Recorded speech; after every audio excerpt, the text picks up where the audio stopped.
Hello everyone, I'm Rachel with Cleveland Metro Parks Outdoor Recreation, and today I want to show you how to be able to take your fun to all kinds of places. Yes, I'm going to show you how to transport your stand-up paddleboard and your kayak to your favorite paddling destination.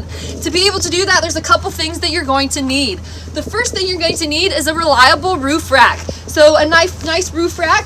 Today we're going to show you on crossbars, which you're going to have the same situation as if you're using a trailer. There are tons of different rack systems out there. There's a really cool elevator where you can put your boat on down nice and low and be able to put it up high if your car is really tall, or if you're feeling a little weak, you can put it on from the back. There's J cradles. There's all kinds of things you can use. But today we're going to focus on the crossbars. So once you're sure that you have a good racking system, of course, check with the manufacturer of the rack as well as the manufacturer of your car. Give it a good shake to make sure that it's on secure.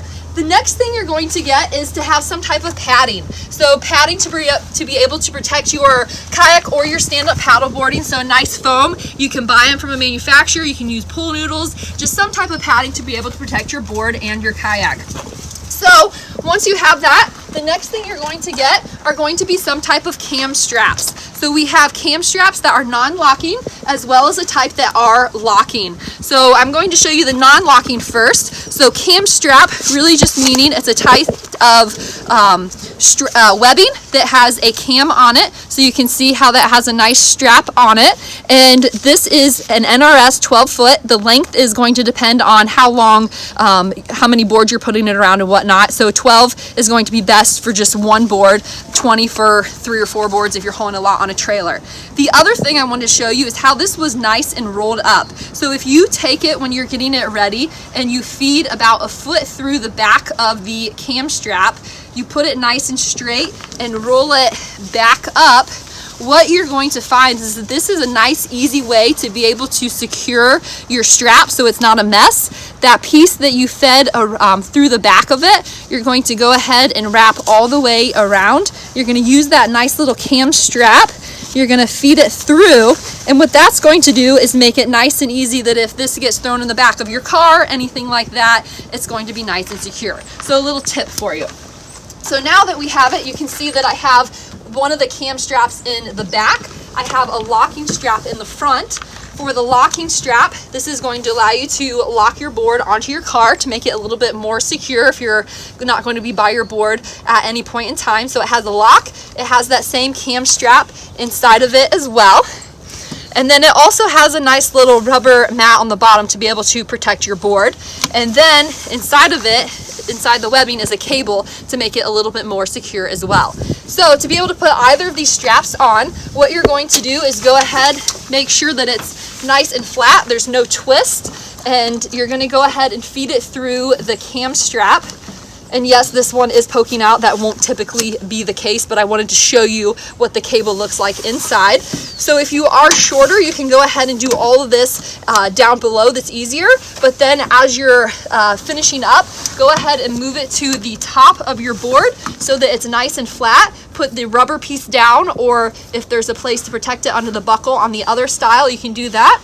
You're going to go ahead and place the webbing really close to the tower, which is going to make it nice and secure. So essentially what you are doing is you have this wrapped around the other side, the straps are on top, and then it's wrapped around here, creating a nice little sandwich of your board. So you're going to pull this nice and snug, you're going to pull that one nice and snug. Always have 2 attachment points, and then to make sure that it's good, give your board a nice wiggle. It should move your car if it's on nice and tight. If it's not quite nice and tight, you'll need to go ahead and pull it a little more. The other thing you're going to do is go ahead, and I'm just going to show you actually on this one. You're going to put a nice little knot in behind the cam strap. If the cam strap breaks, it's going to allow it to be nice and tight. And then you're going to go ahead and wrap this up. I didn't pull it all the way through because that's going to allow me to be able to have less to be able to wrap up. So I'm going to go ahead, wrap it on here. Multiple ways to secure it. This is a great way to do it. The other way is to go ahead and throw it inside your car, and it's secure as well.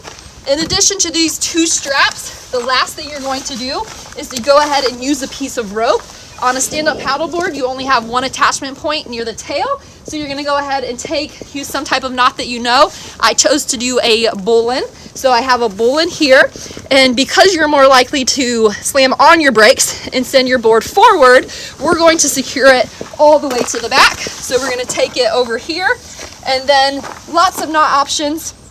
I'm going to recommend the trucker's hitch, so a nice little bite, pull it through, and then you're going to take your rope, go through for the trucker's hitch.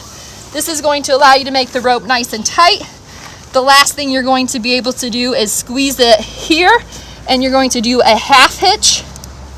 So going around once, do the half hitch, and then it's always good just to do a second one, so you can go around both ropes or just one. Do that second half hitch, and it's going to be nice and secure. You're going to secure the end of it, or you can do the throw it in your car. So the big thing that you want to remember is always have your two straps. You're going to have some type of tail line on a stand-up paddleboard, and on a kayak you're going to have some type of bow and stern line. So a great example of a bow line to be able to attach. If you don't have permanently attached ones, you can go ahead and create some or buy some. And then real quick in the back here, you're going to make sure that you have a stern line with a similar thing as well. So hopefully this helps you figure out the cool ways, the safe way to be able to transport your kayak and your stand-up paddleboard to your favorite destination. We hope to see you out paddling on the water soon.